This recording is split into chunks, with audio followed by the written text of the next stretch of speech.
everyone. Thank you so much for joining our video chat with Dr. Ilan Shapiro. We'll be talking about COVID-19's effect on Latinx children. So, Doctor, a brief introduction. Dr. Ilan Shapiro is the Medical Director of Health Education and Wellness at AltaMed Health Services and FQHC in Los Angeles County. And I'm just so excited to be here and to have this discussion with you, Dr. Shapiro.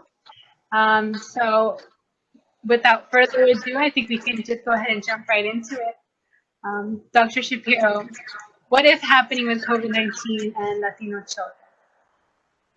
It's an amazing story. The first part of the story goes like this. At the beginning, a couple months back, we thought that kids were safe enough that we would be sending them for the tortillas and the empanadas and the arepas, and because we were not seeing a lot of numbers. And the numbers and data sets that we had at the beginning were from other countries that were not here in the United States, and you can talk about quality of data or gender or the ages, but we just didn't know.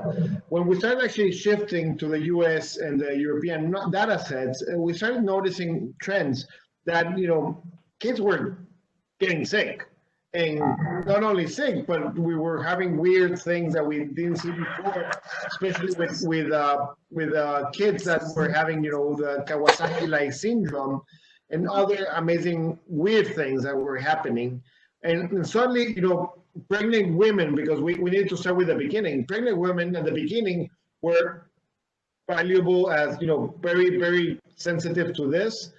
And we didn't see anything in China, but right now that we're trending, we're starting to see problems with, a lot of clots inside of the entire pregnancy, problems with vascular effects that we're not seeing in other times, and they are related with COVID. The good news is that a lot of those moms do very well. It got to a point at the beginning that we were like, no, make sure that the kid is very separated from the mom and don't breastfeed because we don't not know if the antibodies or the. Right now we know that it's safe to breastfeed. It's you can actually room them on the same place. If mom is stable, you can room them on the same place. Of course, mom needs to have certain things, mask and other things that you can do, but we are not as on the extreme part as we were doing before. In general terms, we see that kids get infected and kids get complications. And a lot of the things that we're seeing on the big picture is that Hispano kids and underserved communities or communities of color are getting sicker and have more affinity to actually get COVID-19. A lot of the times they ask me, Dr. Shapiro, is this a genetically modified virus that is going to attack underserved communities? On reality, hell no. The thing that we have had, this is actually just the tip of decades of problems with systematic health problems, with social determinants of health, with lack of food, extra stress, diabetes, obesity. All those things that we're seeing right now are manifesting in our community. You just need to stress a little bit more the community in order to see this. Then if you see the kids, it's not that, they have this. Plus, who is actually doing the essential services in the community? Who's actually going out there to look for a check? Who's actually doing out there things that they need to be with hygiene, with services? It's our community. Then, of course, if you're not sheltering at home, and you're having more exposure and you're using public transportation, you're being exposed and you're bringing all that stuff home. Even if you're amazingly efficient with the hygiene and stuff like that, there's still the window of exposure, and that's why our kids are being affected more. That's why our communities are being affected more. And is there good news? Yes, there are. There is a couple of things. We are hearing the message. We are hearing the message so well that a lot of the parents are not even going to the pediatrician. Why? Because we were bombarding them all the time, like, stay home, stay safe, make sure that you don't move. Then whenever there's an optionality with something, like going to the doctor, because you have the option to go or not to go, it's not like food or like basic services, then you probably can cut down on that. Then a lot of the parents right now heard the message, But right now, we need to restart the messages again for the community. And what do I mean with this? We need to start saying, well, you heard us well at the beginning and you were right. We told you to stay home, but right now we need to see your kids. We need to make sure that they have their vaccines. We need to make sure that we are actually helping them. We need to make sure that we're measuring one of the most basic things, the weight, height, making sure that they are doing the things that they need to be doing with development, with social exposure. Are they talking well? Are they having problems with other stuff? And right now, I have not met anybody on the world right now that doesn't feel stressed, that the routines or the normalcy of whatever they were doing has been destroyed. And right now, they are trying to rebuild. And part of this is what we're having with our kids and families. We as we know, we have with underserved communities, and part of that underserved communities are the Hispanos. We have more problems with other problems like home alcoholism, violence on the family, and just stress in general. Then I'm going to start with the smallest one. If we're stressed, of course, we will have more problems. Plus, if we're stressed and we're not going out to work and we're in a small room with a lot of people that we usually have a different social dynamic with them, well, you will start being depressed, anxiety builds up, anything will be, it's like pouring gas and you have like a match and you're just waiting to drop it. It will explode and you will have issues. And that's one of the important things that we need to be doing right now with the families. And that's why, a lot of the comments from the American Academy of Pediatrics on, we understand that one of the best places for kids, and this is true, is school. Why? Because they get a couple of meals, they could be secure physically, and plus they develop their social skills, their communication skills. But one of the important things for our community is actually the safety part and the security part for them and for the family. We don't, and that's where the debate comes right now, and especially right now in California. One of the things that, we're taking to account is that, yes, we're one of the biggest districts, in LA County, for example, one of the biggest school districts in the country. And, we have a lot of challenges with food, social determinants of health, and schools play not just the educational part of it, but an advocate for the kids in many instances. Then, we want to push them to school, but at the same time, we understand that there's a lot of gaps that we do not know. One of those gaps is, do we open school? Do we close it? Do we do a hybrid model? What's happening? Let me walk you through what happened in other places on the world and what we kind of know right now, and what's my best, and this is actually not even in space. At the end, I will actually give you my opinion on where I think we're going to end up doing. A lot of places like Sweden, Israel, and other European countries actually opened their schools when the curve was down. Not a lot of the countries that we have right now actually opened when everybody was there.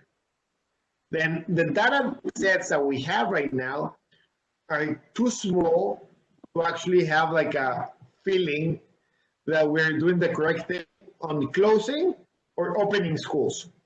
We just don't know. Then there's a lot of proof, and you can push the data one side or the other side. And I'm coming here as a father and as a public health advocate and as a pediatrician. Then my head is spinning with this one for our community.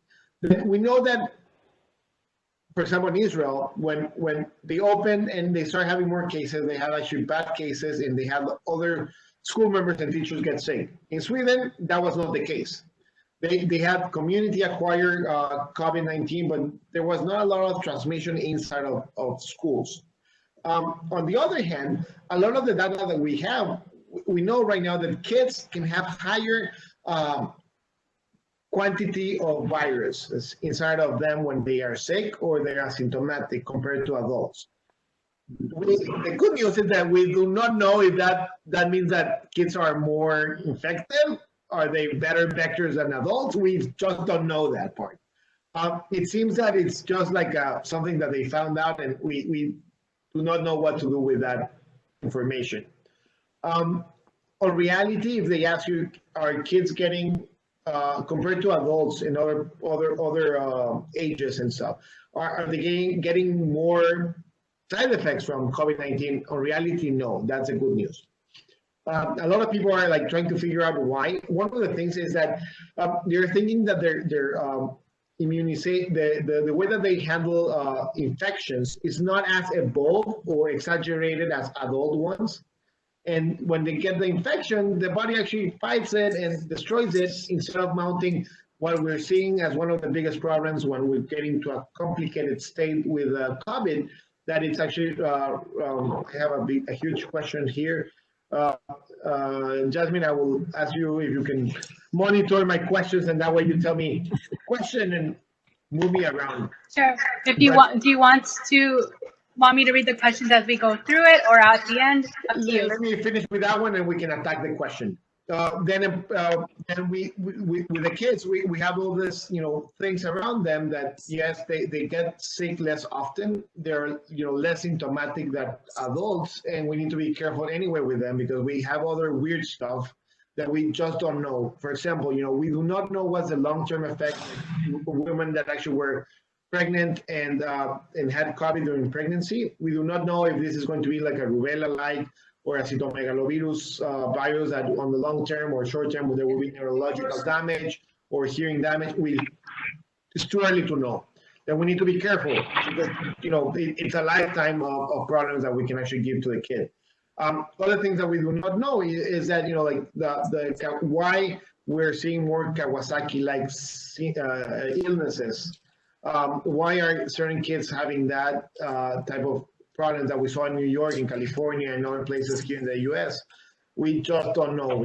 There's a lot of things, interestingly. And the other debate that I want to throw out there, especially right now that we're in a public health forum, is that Hispanos are not represented as much, or Latinos are not represented as much on the vaccine trials that we're doing right now. That's one. They're doing it in Brazil, that represents a certain, like a combination of Hispanos, but not specifically the grand whole of the Latino population in the continent. And I'm going to even go deep more. A different thing is we haven't had the conversation on how are we going to test the vaccines on kids. Even though that kids are, relatively safer than adults and other people that have complications, we want that vaccine to be given to kids by principle. Then we need to start filling the gaps there and having hard conversation on, now what? We have 150 plus vaccines on the pipeline. What will be the protocol to expose kids? Or are we doing 16-year-olds? Are we walking? We just don't know on that one. Sandy, I'm going for you. Many Hispanic and Latino families who have children with intellectual disabilities and or medically fragile are concerned about what will happen in schools completely. These children are classified as high risk, yes, and cannot wear face masks with sensory issues completely. What does the future look like the special population? I'm going to tell you, Sandy, there's a lot of data that we're gathering, but let me tell you what I see directly in my practice as a pediatrician. Most of my kiddos that are on the high risk group that they have like neurological development issues, they are doing amazingly fine at home.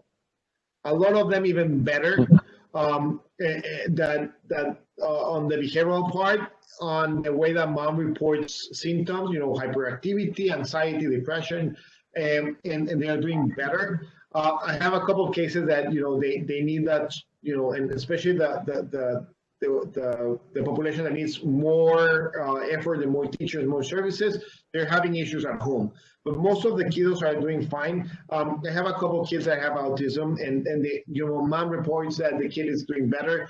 He advanced to control sphincters, like he now goes to the toilet by himself. Then I'm seeing both of them, and that's why, Sandy, we need to have a conversation on the local level with parents, teachers, pediatricians, and public health officials to figure out what's the best way to do everything for that school specifically and for every child. And I do not sincerely think that going to one extreme to saying everybody goes to the virtual world is the answer. And I do not think that going to the other side, that everybody needs to go to brick and mortar schools. I don't think that that's feasible right now. We don't have enough information. I will, and it will be not, it's not smart. It just goes against absolutely everything, because I'm again, father, pediatrician, public health official.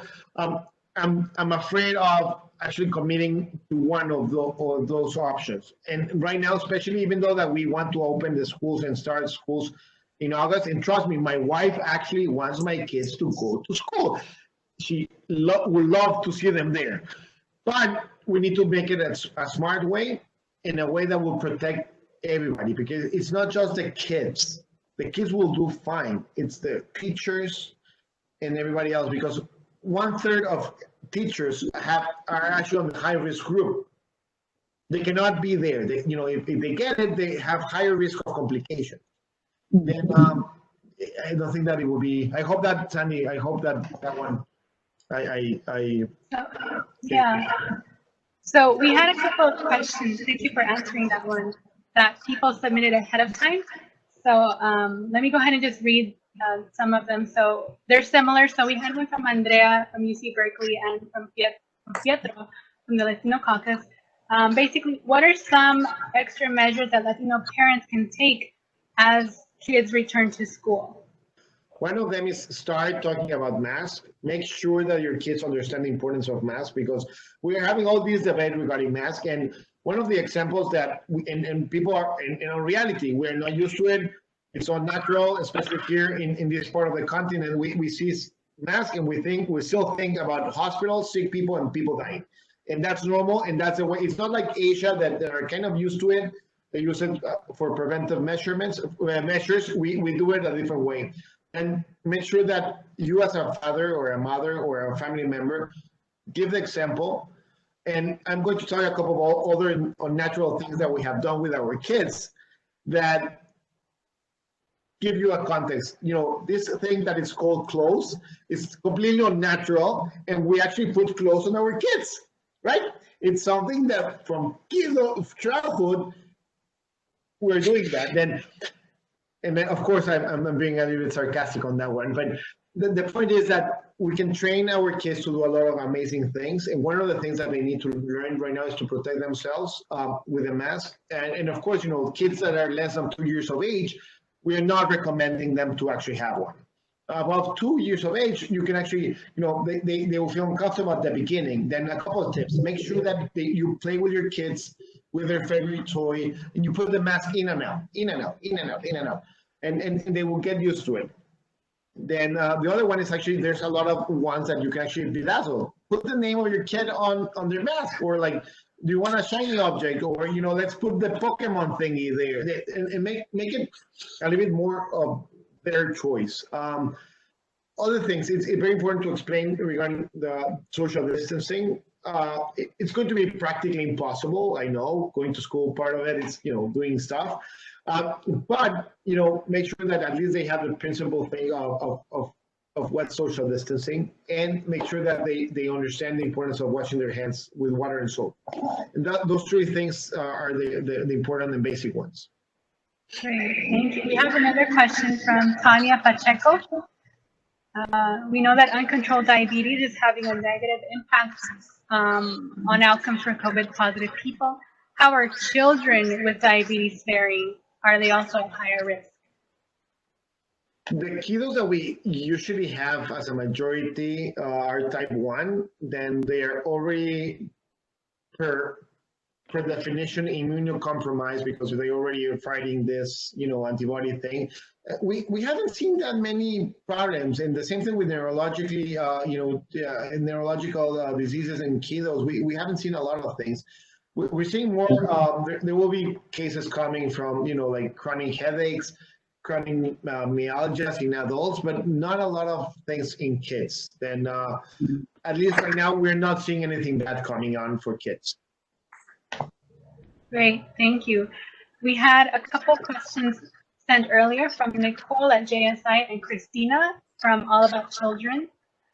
How best might we help undocumented Latinx families and undocumented children during this time? A couple of things. We need to advocate for this. Right now, public charge is diminished, meaning that, if you have needs for anything regarding COVID-19, you can actually access those services and it will not count as public charge, and that's one. The other thing is there's family quality, there's FQACs, community health centers, that no matter what happens, no matter where you're coming from or if you're able to pay or not, you will be always welcome. Out there that they're open for everybody, and everybody understands in the public health stance that if we do not take care of those most sensitive to COVID-19, the entire community is a problem. There was actually at risk. There was an article from LA Times probably a couple of days back, and it was saying and putting the example that until we do not secure and help our people that are going to do, most essential workers, the entire community will be continuing to have unsafe, results for COVID-19. Why? Because, that they're going to be exposed, and if we're not giving PPE for them, public transportation is not safe for them. If they're not having, that's kind of the structural part of it. But think about nutrition. If they're not eating well, if they're more stressed, all of those little things make your immune system more ready to actually have complications and less resilient to COVID-19. And that will be my answer on that one. Amazing, thank you. Building off of that, can you speak about what is AltaMed doing to help Latinx patients during this time? And you guys are doing phenomenal stuff. We had a plan that it was called Telehealth and Digital Health, and we thought that probably by 2023 we were going to be exploring telehealth. And in reality, we needed to actually implement it in a couple of weeks. Our 2 to 3 year plan. And one of the things that we were seeing is that we had in our minds that the part of our community not having access to internet or devices or this internet divide, or in reality, our community is loving this. We are probably conducting every week between 50 to 60%. We went to actually 80 or 90% in a point of visits just with telehealth. Right now, we're having diabetes group visit via, telehealth. We are using, nutritional services via telehealth, and of course, we're opening the clinics with the telehealth devices to our entire population. Why? Because guess what? There's no issues with transportation. There's no problem of paying, the bus card. There's no problems on missing an entire day of work in order to go to our clinics. And there's a lot of advantages with this. Another one that I love is teledentistry. We're actually doing a lot of teledentistry, to do the initial assessment, to make sure that the kids are, the gums and the initial part of the teeth, and helping the community. And one of the things that we know that we always talk about, and we always go to the end, there's not enough funding, mental health. We're actually expanding mental health services for our community by phone and by telehealth. That way, we are engaging our families with a lot of things. And right now we're trying to do a 2.0, meaning that we're trying to do get gadgets involved with it, blood pressure cuffs, weight scales, and integrate all of those with a big scheme on your phone. That way you can actually go to your we call it's from Epic, we call it My AltaMed Chart. It's your app that you have absolutely everything else, that it will be integrating your blood sugar levels, your blood pressure, and absolutely everything, all your vital stuff. That way we can do smart decisions. And one of the things that I think that I'm thankful for COVID, because I'm actually thankful for this, is that it gave us the context to give and innovate and implement all these new things for our community, because I think that this is a game changer. and we need to maintain it. The same way that, I believe that the census is a 10-minute investment that will give you 10 years of actually good stuff for your entire family, and representation and quality of things that we can start fighting against, social determinants of health. This is one of the things that I think that we can cherish over there. Thank you so much. So I see that we're 2 minutes to 4:30. I want to be mindful of your time and the time of everyone who joined. So maybe just to wrap things up, what are maybe like some calls to action or recommendations that you would make to help the Latinx community during this time? Number one, this is a time to advocate for our community. Okay, the structure is there. We have community services. We have people that are thinking for us. We need to make noise. We need to make sure that public health is being heard, that it's evidence-based, and make sure that everybody needs right now to do the census. There's no excuse whatsoever.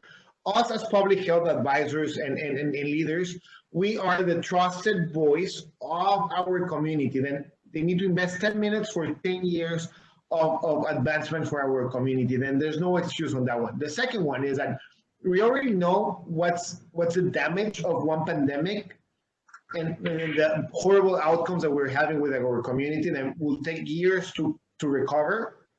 And pandemics will continue to happen. Then make sure that all of us, we need to figure out how to achieve equity in our social determinants of health for our entire communities, and make sure that we're counting everybody on the census. The third thing, right now, the vaccine is being developed. We need to have a lot of us being part of those trials.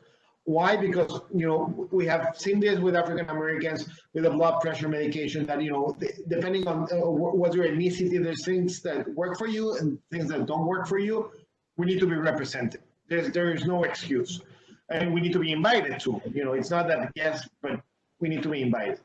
The fourth thing is that this is the moment that, with the social justice movement, that we need to be part with absolutely everybody together, because together we can make a difference. And I'm a firm believer on that. And the only thing that we have known for the past 5 months is that the only thing that is real in life is change.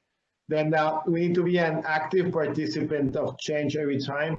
If we are bored and we feel that we're not doing anything and we're worried, that means that we're not pushing the envelope. Again, I prefer to be tired, sweaty, and on the ground rather than tired, bored in my couch. Then sit down.